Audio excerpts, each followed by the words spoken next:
So, ladies and gents, the budget for Gladiator has seemingly been revealed, courtesy of The Hollywood Reporter. It started off at roughly somewhere in the region of $165 million, this budget, and it's now seemingly ballooned all the way to $310 million. Now, $165 million. It's important to note the first movie, the first Gladiator, was made for a budget of $103 million. And it Which was grossed a lot. 400. Yeah, it was a lot. It grossed somewhere in the region of like $434 million, I think, off the top of my head, which is, relatively okay. It still didn't really make that much money. It wasn't that great, but it became a big hit in terms of secondary media. Back then, I think it's the most home video. Oscars that Ridley Yeah, got. Oscars. Yeah, Oscars, home video. That was back then when you could make a lot of money secondary, so outside of the box office. Now, the budget here ballooning to $310 million is absolutely obscene. It's outrageous. I looked into this because I made a video on this. They filmed in Malta. Malta does have good tax credits, right? You do get good tax credits up to 35%, which means you could knock off, arguably, if they got the most of Malta's tax credits, you could knock off 100, about 108, so rounded up to 110. So it's still a $200 million budget for a Gladiator film in 2024. They're not making money off this. Now, I looked into this as well. Ridley Scott's previous films that have made money, he's actually barely made money. He's barely made box office hits. And that's not to denigrate him. He's a great cinematographer. He makes beautiful looking films. But holy shit, why? Like, he's single-handedly bankrupting Paramount, because this is Paramount. It's DreamWorks too, I think. Yeah. Yeah, I mean, Paramount's Paramount under and Universal. DreamWorks, but yeah, Paramount and Universal. Why did they agree to this? This is insane. Like, no, you're 100. Like, I look at this and I'm going, and the whole thing with Ridley and his box office, that's a low blow that I don't even usually get to when I get into my Ridley debates with people. And I'm being serious, because it's like, look, yeah, that's not always about quality, but let's be real. Ridley Scott is not exactly the director that everybody makes him out to be box office wise. And that's where I'm sitting here thinking the same goddamn thing you are right now, Nate. Who in their right mind signed off on letting him spend $300+ million on the world's most expensive straight to streaming movie? Because let's be clear, that's what this is. That's what this is. This is not really a sequel that anybody wants to see. This is the equivalent. This is the equivalent of when they do a straight to video sequel and they do the closest they can to come up with a story. It's going to have nobody from the original movie other than maybe one or two weird cameos in it that are really ham-fisted. Same thing. Exactly. A great example, right? Did it belong on the big screen? No. Nobody went to see it. Nobody asked for it. It's the same thing, like Ace Ventura Jr. and all these other, even Tremors at least has Tremors 2 and 3 were at least decent straight to video movies, but even those knew what they were, right? They didn't spend $300 million or the equivalent of, right? Like that's just insane. Who do they think is going to go see this movie? And does Ridley really think that anybody's not going to make this to be the big joke that it is? Yeah, but it's also $310 million without marketing. Right.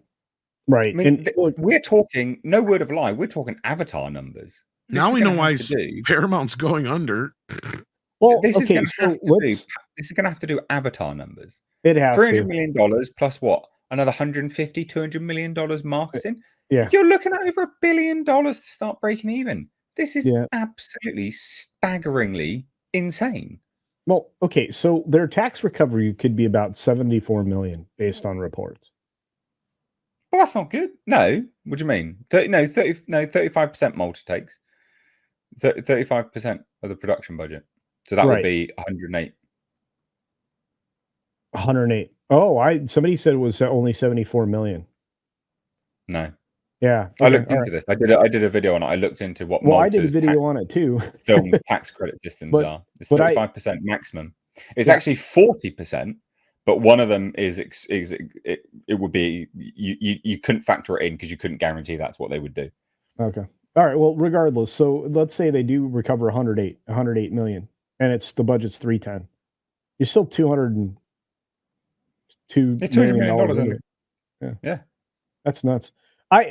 All I know is this: I didn't want this movie at all. I don't know how you make a sequel to a good film.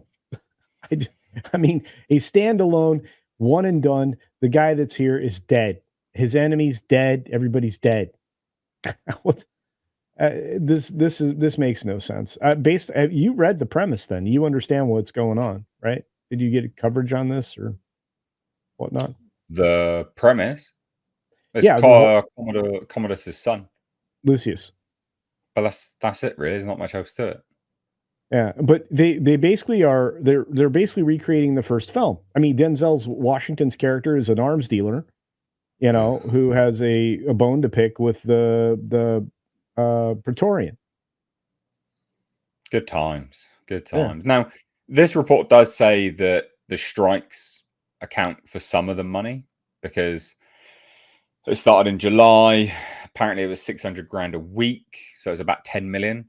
That's still not. I mean, $10 million. It's not $310 million because of the strikes, then, is it? I mean, that's still an absolute. The thing is, actually, if you're looking at it objectively, the budget itself for what they're wanting to do actually isn't insane, right? So if you're thinking about Gladiator 1, $103 million budget, way back then, right, 20 odd years ago, that adjusts for inflation, probably about right in today's money in terms of what they spent on this. But the reason why it's so insane is you're making a sequel that literally no one asked for. And it's not to say that people have to ask for a sequel so you make one. You can make a demand for a movie by simply making a good film. But the likelihood of Ridley Scott currently making a good film that people will just flock to go and see it or make money isn't actually that high. So that's why it's insane. So it's important to, when we're talking about this, it's important to factor all of that into it. The budget itself for what they're trying to do isn't actually that high, right? You look at the 103 million adjust for inflation, it's probably about that now, isn't it, really? Across those years, it probably is the budget that they've got today. But the reason why it's so insane is there's no desire for this. And the first film was so perfect. It didn't need a follow-up. It was great. This is just a cash grab, but a really bad one. Oh, yeah. A really bad one. Like, maybe they're pulling a producers. What do you mean? Oh, you never seen Mel Brooks's Producers? They figure out that they'll make more money if they produce a flop by basically pocketing all the money that they get from the investors and then shut the show down early. Yeah. I mean, I do wonder if that's what Ridley Scott does these days because I guarantee you Ridley pocketed at least 50 to 100 million of that money. Easy. Because, I mean, it's just so incredibly stupid for a studio to give him this much money. They must know that he doesn't produce hits. They must know. Like, it's not that hard to figure out. You just need to look at, like, what is it? God. Oh, never mind. I mean, Donovan Bradford asked, what happens to Paramount and Scott if this project flocks? Nothing will happen to Scott. Paramount, on the other hand, it'll be whoever buys them's problem. Well, I still think that there's a better chance of them joining up with Warner Brothers Discovery, who's retired a bunch of debt, so they know how to do that. And then you'll end up with those two together. The deal with Universal, I think, is garbage and impossible. But I still think Paramount's better off with Warner Brothers than anything else. And at least you keep the studios. Warner and Universal are cozy too, in a way. So, like, that's the other thing. Yeah, you just can't do it. There's no way to put Paramount in Universal. It would consolidate too much. But you can put it in Paramount, and Universal and Warner Brothers could work together because they already are. They already are. In a lot of ways. Some people in the chat are saying, "Well, let me wait for a trailer to form an opinion." The thing is, we're not. That's fair, but Well, no, it's fair to a degree, but we're not forming an opinion on the movie. And I'm sure this film will look absolutely incredible. I'm not saying it's not going to look great. Will it be good narrative-wise? I don't know. Maybe, who knows? But we're not talking about that. We're talking about, I did, to be fair. And okay, well, to defend myself a little bit, let's be real here, folks. This movie is about a kid of one of the characters that you knew in the first movie. So it's so far removed from the original story. How can I not compare it to something like some straight to video sequel? That being said, you are right. Could blow us away. Could be an amazing freaking movie. But I'm willing to bet money that it's not going to be as great as people think or could be. Or should this thing shouldn't even happen. Let's be real. This shouldn't even be happening. I mean, Ridley should just be working on another movie in that same vein or era. You know what I mean? And then build off the momentum of Ridley Scott. He's returning to, the Gladiator kind of Roman thing, Roman type movie. Yeah, like you build it from that, because that's really the only way people are going to enjoy this, because I don't know how much stuff they're really going to be able to attach from the first film here. I mean, I just think ultimately, like I said, we're broadly speaking, we're not making a judgment on the film. We don't know. We haven't seen it. It's more that from a business standpoint, this is an incredibly stupid decision. It's an incredibly dumb decision to spend so much money on a film that there's simply no desire for. And I don't feel like Ridley Scott is the man to generate a desire for a film like this in this day and age. And I say that because if he couldn't generate a desire for Napoleon, for instance, right? Again, it's not about the quality of the film. The quality of the film wasn't great anyway, but he couldn't generate enough desire for it to be a hit on its opening weekend. This is the thing: is Ridley Scott a name anymore? No, he's not. He's a name amongst, cinephiles sometimes, but the broader speaking, no, he's not. Like, people don't go to watch a Ridley Scott film because he's Ridley Scott. They go to watch a Christopher Nolan film because he's Christopher Nolan. There's the difference, right? And that is different. But yeah, no, Ridley Scott doesn't. Yeah, it's not going to make money. I don't think so. I look. Scott lost his pull with the audience a long time ago.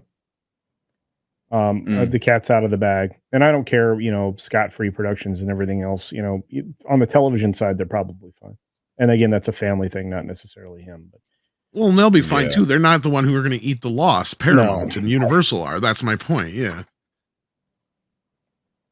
He's basically J.J. Abrams in this equation. His company got a big check to produce this movie for Paramount. Like I said, he probably pocketed a third of the money. Oh, yeah. Easy. This is one of his retirement plans, man. Are you crazy? Yeah. You don't give a crap how it does, probably. Well, there you go. Anything else to add to this? Yeah, I don't think there's a lot of upside to it. I did a video on it the same day you did. I didn't realize until after I'd done the video, you'd already done one. But you and I looked at it slightly differently, but I think we came to the conclusion that not only is this going to have to do a ridiculous amount of money to succeed, it's most likely to suck because it's just not something people asked for. And I don't know what premise you would use. I really don't. We already know basically from the synopsis. It's the one son of the other character. And he's now a gladiator. It's just going to be the first movie Ray do with another character, and Denzel Washington's in it. Good times. Well, anyway, there you go. Let's shuffle on. We've got a super chat coming in via Streamlabs. That is the best way to send in a super chat. It's the best way to support the channel, guys. Super chats via Streamlabs. You get more characters, and YouTube doesn't take that brutal 30%. So William Fleming has super chat $3, says Ridley's Alien trilogy cancelled, Raised by Wolves cancelled, and now the insane Gladiator budget. I think the man's cursed. I think Hollywood's just starting to figure out what Nate kind of said earlier. He doesn't make the kind of money that his name and people seem to kind of make him out to make or be. I mean, even movies he produces, like Blade Runner 2049 and a few other things, didn't really do that great. I mean, they did okay, but I mean, I want to say like The Martian was one of his last good big successes. Yeah, that was. I would think. But that was just a straight adaptation. That's the thing. He's good at Yeah. adapting stuff. That's true. Yeah, and that's one of my favorites of his, to be honest with you. Same thing with Alien. But like you just said, it's more him adapting than it is taking control. Even the Martian director's cut, it's kind of pointless. Well, even Alien, it was adapting. It was all done for him. He just came in and shot. Exactly. That's what I'm saying. Yeah. Yeah. So Well, there you go. like he went out of his way or anything. Yeah. No.